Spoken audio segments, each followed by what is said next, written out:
নমস্কার বন্ধুরা, ট্রেন্ডিং বাংলায় আপনাদেরকে স্বাগত। বাংলাদেশের রাজনীতিতে আবারও অন্ধকারের ছায়া। বাংলাদেশের রাজনীতিতে আবারও বড়সড় চাঞ্চল্যকর অভিযোগ। রাষ্ট্রপতি মোহাম্মদ শাহাবুদ্দিন সরাসরি অভিযোগ তুলেছেন, অন্তর্বর্তী সরকারের সময় তাকে ইচ্ছে করে অন্ধকারে রাখা হয়েছিল। বিদেশ সফর, গুরুত্বপূর্ণ চুক্তি কিছুই নাকি জানানো হয়নি তাকে, এমনকি তাকে সরানোর চেষ্টার কথাও বলেছেন তিনি। এই বিস্ফোরক মন্তব্যে নতুন করে প্রশ্ন উঠেছে ক্ষমতার অন্দরমহলের সম্পর্ক নিয়ে। বাংলাদেশের রাজনীতিতে গত 1.5 বছর ধরে যে টানাপোড়েন চলছিল তা নিয়ে অবশেষে সরাসরি মুখ খুললেন রাষ্ট্রপতি মোহাম্মদ শাহাবুদ্দিন। তার অভিযোগ একেবারে স্পষ্ট, অন্তর্বর্তী সরকারের প্রধান উপদেষ্টা মোহাম্মদ ইউনূস তাকে কার্যত অন্ধকারে রেখেছিলেন। শুধু মতপার্থক্যই নয়, তার দাবি অনুযায়ী সংবিধানসম্মত নিয়মও কোনো মানা হয়নি, এমনকি তাকে সরিয়ে দেওয়ার চেষ্টাও হয়েছিল। এই বক্তব্য সামনে আসতেই বাংলাদেশের রাজনৈতিক অন্দরে নতুন করে আলোচনা শুরু হয়েছে। অবশ্য প্রথম থেকেই অন্তর্বর্তীকালীন সরকারকে নিয়ে অনেক অভিযোগ ছিল, আর এই প্রথমবার প্রকাশ্যে সামনে এলো। রাষ্ট্রপতির কথায়, সংবিধান অনুযায়ী প্রধান উপদেষ্টা বিদেশ সফর শেষে রাষ্ট্রপতির সঙ্গে দেখা করে সফরের ফলাফল জানাবেন। কি আলোচনা হয়েছে বা কি আলোচনা হলো, কোনো চুক্তি হলো কিনা, দেশের স্বার্থে কি সিদ্ধান্তটা নেওয়া হলো বা কি নেওয়া হবে, এসব লিখিতভাবে জানানোর বাধ্যবাধকতা রয়েছে।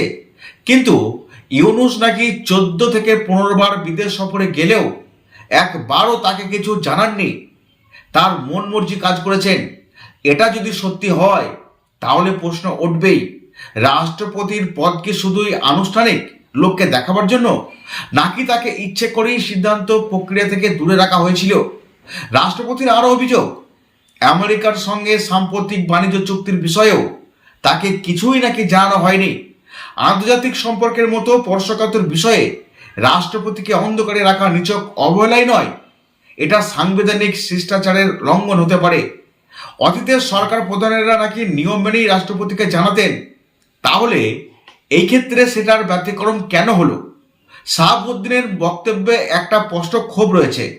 তিনি বলেছেন, অন্তর্বর্তী সরকারের পুরো সময়টাই তাকে প্রায় আড়ালে রাখা হয়েছিল, অথচ তার বিরুদ্ধে নাকি নানা চক্রান্ত চলছিল, তাকে অপসারণের চেষ্টাও হয়েছে, এমন অভিযোগও করেছেন তিনি। এমনকি এক অবসরপ্রাপ্ত প্রধান বিচারপতিকে অসাংবিধানিকভাবে তার জায়গায় বসানোর চেষ্টা হয়েছিল বলেও তার দাবি, যদিও সেই বিচারপতি রাজি হননি বলে তিনি জানাচ্ছেন। এখানে প্রশ্ন হচ্ছে, এই অভিযোগগুলো কতটা রাজনৈতিক আর কতটা বাস্তব? অন্তর্বর্তী সরকারের সময় সাধারণত প্রশাসনিক স্থিতিশীলতা বজায় রাখাই প্রধান লক্ষ্য থাকে। সেই সময় রাষ্ট্রপতি ও সরকারের মধ্যে যদি যোগাযোগ বিচ্ছিন্ন হয়ে যায় তাহলে সেটা দেশের জন্য ভালো সংকেত কিন্তু নয়। যদি এই অভিযোগ সত্যি হয় তাহলে মারাত্মক ফল হতে পারে। রাজনৈতিক টানাপোড়েনের প্রশাসনিক অচলাবস্থায় পড়তে পারে। রাষ্ট্রপতি জানিয়েছেন, প্রথম দিকে গণঅভ্যুত্থানের কিছু নেতার চাপে তাকে সরানোর চেষ্টা হয়েছিল, পরে নাকি সিদ্ধান্ত হয় রাজনৈতিক দলগুলো চাইলে তবেই তাকে অপসারণটা করা যাবে। তিনি ইঙ্গিত দিয়েছেন, একটা বড় রাজনৈতিক দলের শীর্ষ নেতা তাকে আশ্বস্ত করেছিলেন যে সাংবিধানিক ধারাবাহিকতা বজায় রাখা হবে, যদিও নাম প্রকাশ করেননি তিনি। এতে বোঝা যাচ্ছে পর্দার আড়ালে রাজনৈতিক দর কষাকষিও চলছিল বাংলাদেশের মধ্যে। অন্যদিকে ইউনূসের ভূমিকা নিয়েও প্রশ্ন উঠছে। অবশ্য ইউনূসের ভূমিকা নিয়ে এই প্রথমবার নয়, প্রথম থেকেই অনেকগুলো প্রশ্ন ছিল, অনেকে সাহস করে বলতে পারেননি, এখন কিন্তু সবাই বলছেন। শাহাবুদ্দিন বলেছেন, ওই সময় ইউনূস তার পক্ষে বা বিপক্ষে কোনো অবস্থান নেননি, কোনো ফোনও করেননি। তবে রাষ্ট্রপতিও স্বীকার করেছেন তিনিও সাহায্য চাননি। অর্থাৎ দুই শীর্ষ পদাধিকারীর মধ্যে কার্যত নীরব একটা দূরত্ব তৈরি হয়েছিল, সেটা এর কথাই একদম স্পষ্ট বোঝা যাচ্ছে। এই দূরত্বই কি পরে অবিশ্বাসে পরিণত হয়েছিল? এই প্রশ্ন কিন্তু জাগছে সবার মধ্যে। বাংলাদেশের সংবিধান অনুযায়ী রাষ্ট্রপতির ভূমিকা মূলত সাংবিধানিক প্রধান হিসাবে হয়। কার্যনির্বাহী ক্ষমতা প্রধানমন্ত্রীর হাতে থাকলেও রাষ্ট্রপতির সঙ্গে নিয়মিত পরামর্শ আর তথ্য বিনিময় প্রথাগত সাংবিধানিক দায়িত্বের একটা বড় অংশ।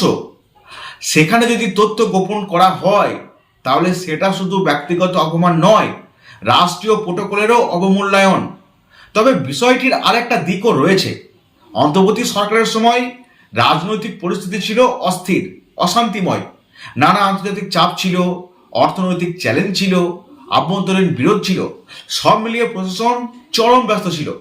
আর সেই ব্যস্ততার মধ্যে রাষ্ট্রপতির সঙ্গে যোগাযোগের ঘাটতি তৈরি হয়েছিল কিনা সেটাও খতিয়ে দেখা দরকার।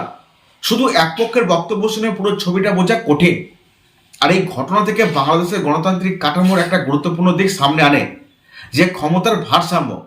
যদি রাষ্ট্রপতি নিজেই দাবি করেন যে তাকে সরানোর ষড়যন্ত্র হয়েছিল, তাহলে সেটা অত্যন্ত মারাত্মক একটা অভিযোগ। কারণ এতে সাংবিধানিক শূন্যতার আশঙ্কা তৈরি হয়। রাষ্ট্রপতির পদ নিয়ে টানাটানি মানে রাষ্ট্রের শান্তি নিয়ে প্রশ্ন ওঠে। আর সবচেয়ে বড় কথা, এই দ্বন্দ্ব প্রকাশ্যে আসায় দেশের রাজনৈতিক পরিবেশ আবারও উত্তপ্ত হতে পারে। জনগণ জানতে চাইবে কার কথা সত্যি।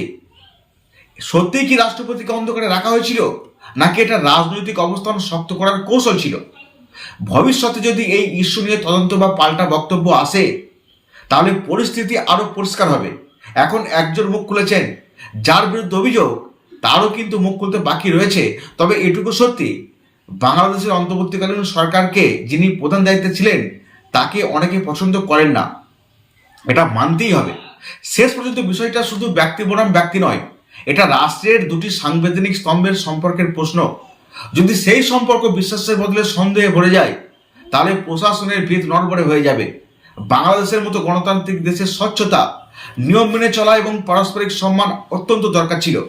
রাষ্ট্রপতির এই বিস্ফোরক মন্তব্য তাই নিছক রাজনৈতিক মন্তব্য বা বক্তব্য নয়, এটা দেশের সাংবিধানিক চর্চা, গণতান্ত্রিক সংস্কৃতির ভবিষ্যৎ নিয়েও প্রশ্ন তুলে দিল। সব মিলিয়ে রাষ্ট্রপতি মোহাম্মদ শাহাবুদ্দিনের এই বক্তব্য বাংলাদেশের রাজনীতিতে এক নতুন বিতর্কের দরজা খুলে দিল। তিনি যেভাবে প্রকাশ্যে বলেছেন যে তাকে অন্ধকারে রাখা হয়েছিল, সংবিধান অনুযায়ী প্রাপ্য তথ্য জানানো হয়নি, এমনকি তাকে সরানোর চেষ্টাও হয়েছিল, এসব অভিযোগ নিছক ব্যক্তিগত আক্ষেপ নয়, বরং সাংবিধানিক কাঠামো নিয়ে গভীর প্রশ্ন তোলে। রাষ্ট্রপতি যদি সত্যিই প্রশাসনিক সিদ্ধান্ত থেকে বিচ্ছিন্ন থাকেন, তাহলে গণতান্ত্রিক ব্যবস্থার জন্য খুবই চিন্তার। তবে একই সঙ্গে এটাও মনে রাখতে হবে, রাজনীতি কখনো একরঙা নয়। অন্তর্বর্তী সরকারের সময় দেশ নানা চাপ এবং অস্থিরতার মধ্যে দিয়ে গেছে, এটা গোটা বিশ্ব জানে। সেই প্রেক্ষাপটে সিদ্ধান্ত গ্রহণের ধরন নিয়ে মতপার্থক্য থাকতেই পারে, কিন্তু মতভেদ থাকলেও সাংবিধানিক শিষ্টাচার বজায় রাখা বাধ্যতামূলক ছিল। রাষ্ট্রপতি এবং সরকারের মধ্যে যোগাযোগের অভাব যদি সত্যিই হয়ে থাকে, তবে সেটা ভবিষ্যতের জন্য ভালো বার্তা কিন্তু নয়। যদি এই অভিযোগগুলো ঠিক হয়, তবে তিনি যে অভিযোগগুলো করেছেন এগুলো পুরোপুরি উড়িয়ে দেওয়া যাচ্ছে না, এটা হতেই পারে। এই পরিস্থিতিতে সবচেয়ে জরুরি বিষয় হলো স্বচ্ছতা। অভিযোগের সত্যতা যাচাই হওয়া দরকার, প্রয়োজনে স্পষ্ট ব্যাখ্যাও আসা উচিত জনগণের সামনে। কারণ রাষ্ট্রের সর্বোচ্চ দুই সাংবিধানিক পদাধিকারীর সম্পর্ক নিয়ে সন্দেহ তৈরি হলে তার প্রভাব শুধু রাজনৈতিক অঙ্গনে সীমাবদ্ধ থাকে না, সাধারণ মানুষের আস্থাতেও চির ধরে। গণতন্ত্র টিকে থাকে পারস্পরিক সম্মান আর নিয়ম মেনে চলা এবং জবাবদিহিতার উপরে। তাই ব্যক্তিগত দ্বন্দ্বের ঊর্ধ্বে উঠে দেশের সাংবিধানিক মর্যাদা অক্ষুণ্ণ রাখাই এখন সবচেয়ে বড় প্রয়োজন। বাংলাদেশে যে ব্যবসায়িক চুক্তিগুলো হয়েছে আমেরিকার সঙ্গে বা অন্যান্য যে ঘটনাগুলো ঘটেছে, এখন সবেতেই কিন্তু প্রশ্ন উঠছে, তাহলে মোহাম্মদ ইউনূস কি তিনি তার নিজের মতো করে দেশ চালিয়েছেন, কথা বলেছেন, কারো পরামর্শ নেননি? বিশেষ করে যে রাষ্ট্রপতি এখন মুখ খুলছেন, তিনি আক্ষেপ থেকেই কথাগুলো বলছেন। যদি দুজন একসঙ্গে আলাপ আলোচনা করে কথাগুলো আলোচনা করতো, তাহলে হয়তো আজকে এই অভিযোগের কোনো সারবত্তা থাকতো না। নতুন করে মোহাম্মদ ইউনূসকে নিয়ে আবার বিতর্ক শুরু হলো, আর হবেই না বা কেন? মোহাম্মদ ইউনূসের কিন্তু গোটা বিশ্বব্যাপী শ্রদ্ধা রয়েছে, কিন্তু দেশে এসে তিনি যদি এমন একটা কাজ করে থাকেন, সেটা সংবিধানের লঙ্ঘন। প্রশ্ন উঠছে, তিনি কি সংবিধানের বাইরে? তার মতো একজন ব্যক্তি যদি সংবিধানকে অবমাননা করেন, তাহলে সেটা কিন্তু সত্যি লজ্জার। এখন দেখার কোন পরিস্থিতিতে তিনি এমন করেছেন। অবশ্য এই ঘটনা নিয়ে এখানে যে চুপচাপ থেকে যাবে ব্যাপারটা এমন নয়। বাংলাদেশে বর্তমান সরকার পরিবর্তন হয়েছে, এই নিয়ে কাটাছেড়া কিন্তু চলবে। গত 1.5 বছর ধরে বাংলাদেশে যে ঘটনা আমরা দেখেছি, তাতে সেখানে উচ্ছৃঙ্খলতা এবং মানুষের মধ্যে শান্তি নষ্ট হয়ে যাওয়া সবই আমরা দেখেছি। আর এই পরিস্থিতিতে অন্তর্বর্তীকালীন সরকারের প্রধান একদিকে আর রাষ্ট্রপতি মোহাম্মদ শাহাবুদ্দিনের বক্তব্য আরেকদিকে, যদি সত্যিই এটা প্রমাণিত হয়, তাহলে কোথাও না কোথাও অন্তর্বর্তীকালীন সরকারের প্রধান মোহাম্মদ ইউনূসকে নিয়ে অনেক কিন্তু কথা ভবিষ্যতে উঠবে।